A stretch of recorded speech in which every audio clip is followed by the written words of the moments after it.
Sandra Nats atongedde obutambi bw'ekiseegu gw'atannaba kulaba buno obubwe obuyingiddewo obupya munnange simanyi kyoliko obwenzi buleetedde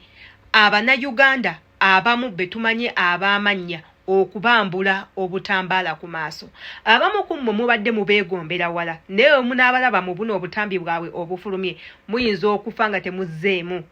kubeegomba kuba abamu emibiri gyabwe nga we girabika mu video siwe girabise mu butambi anti abamu tebasimattuse bino ebyaguddewo ku Airbnb ez'ekyanja obutambi obutambula obadde okimanyi nti mulimu ne baserebu bammwe abantu be mufollowinga be mulaba ab'amannya be mwegomba ba tiktokers ab'amaanyi ba influencers ab'amaanyi be musinga okwagala bonna bali mu buno obutambi bw'ekiseegu obwafulumye. Kino nno kireetedde abantu bangi okuba enduulu era nga mulimu abali eyo abeebuuza bannange awi seefu nze ndi seefu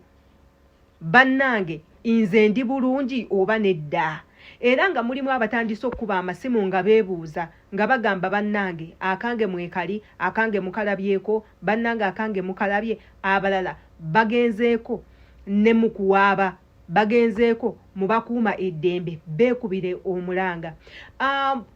Ebintu bineeno byatandika luli oluvannyuma lwa mwana muwala Sheila Price okuvaayo n'araisinga eddoboozi lye n'ayogera ku nsonga zino bye twali tutwalanga ebyokusaaga munnange ate bivudde mu ne bivuuminga ne tutandika okulaba ebintu bye tubadde tetusuubira yadde n'omulundi n'ogu n'olumu naye nga twebuuza abaatadde buno obutambi ekigendererwa kyammwe kyabadde ki? Ekyo kiri part ku bizinesi yammwe oba muli mu ku blackmailinga bantu ate abajja okubawa emirimu? Yenze Sheila Adita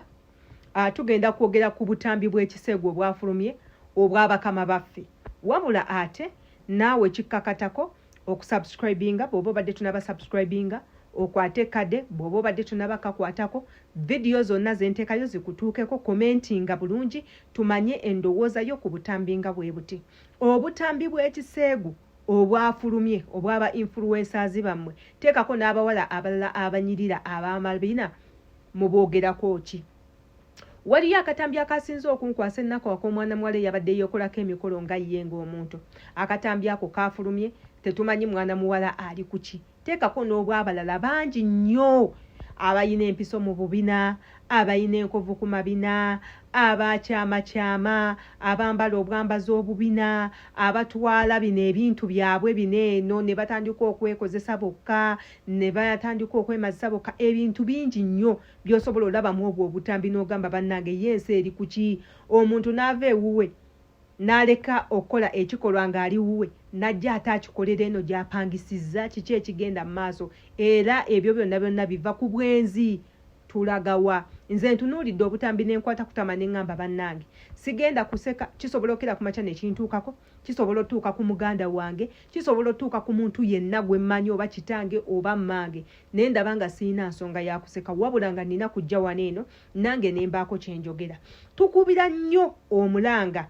abakuumaddembe batandike okubanga bakwata abantu bano abalina obufu obwo obw'okwesanyusizaamu. Tetulaba nsonga lwaki okola ekifo eky'okwesanyusizaamu n'otuuka n'okuteekayo kamera munda omuntu gy'anaabira mu buliri bw'omuntu mwasula. Kiba kitegeeza ki? Abamu ku bo baba bagamba nti bateekawo obukuumi eri abo ababa bazze obwo tebubeera bukuumi at all nedda kiba kisusse ku bukuumi. Omuntu yenna waaba azze mu kifo ekyo ng'ekyo ekiri private kiba kitegeeza byonna byagenda okukolerayo ayagala bisigale eyo wabula tetumanyi lwaki ate mmwe muddira ne mubatega kamera ate n'obutambi obwo ne bufuluma. Kye tuba twagala okwebuuza yo obutambi obwo bwafulumye butya in the first place bwe mubanga mukuma security y'abantu obutambi obwo bwafulumye ku ki? Era ensonga y'obutambi oyo okufuluma yabadde ki? Era nga waneeno we tusabira buli muntu ali mu kavidiyo ako ng'okimanyi nti nno wakozesaako Airbnb eyo ogende ogulewo omusango nnyiniyo abeere ng'ajja annyonnyola eggwanga lwaki ateeka cameras mu buliri bw'abantu mwe balina okusula ateeka cameras mu biyigo abantu gye banaabira afuniramuwa. Nze omutima guŋŋamba abantu abalina ebifo bwe biti eby'abantu gye bagenda ne bakolera obwenzi abamu baba bagenze okukola bizinensi zaabwe n'ebintu ebirala nze nsaba bajje babeere nga bannyonnyola ku nsonga eno kuba ekintu ekyakoleddwa tekisaana mulimu ku bba ababikola nga batagetinga abantu abayina amannya ng'akimanyi gundi ajjawo Frank Gashumba ajjawo gundi n'oli ajjawo bwe bamala okukwata obutambi bwe butyo bafuna any ways of contacting that person ne batandika omutiisatiisa if you don't give us this kind of money eno video tugenda kugita bw'otakola bw'oti tugenda kukola bw'oti tujjukire nti waliwo Kosaga Sheila Gashumba gye yavaayo n'alwanakoko ng'agamba nti waliwo omuntu yamudraginga n'amutwala mu hotel n'amukwata obutambi bw'ekiseegu bwe yamala omukwata obutambi bw'ekiseegu n'amaliriza n'atandika omuweereza message ng'amugamba if you don't give me money obutambi bunene ngenda buta ensi yonna ebulabe Sheila Gashumba being smart n'atandika okuba nga ayogera n'oyo omuntu amukakkanye ye ng'amanyi nti nno bigenda kukomaawo at the end of the day n'amugamba nze for me am a public figure bw'oba oyagala kuta butambi bute era at the end of the day omuntu oyo n'ata obutambi bw'omuwala oyo era yasibibwa kati kyekino n'eki era kyetwagala abantu bannyini Airbnb eno babeere nga bakwatibwa gwali waneno mu vidiyo agiraba olowooza ki tukole tutya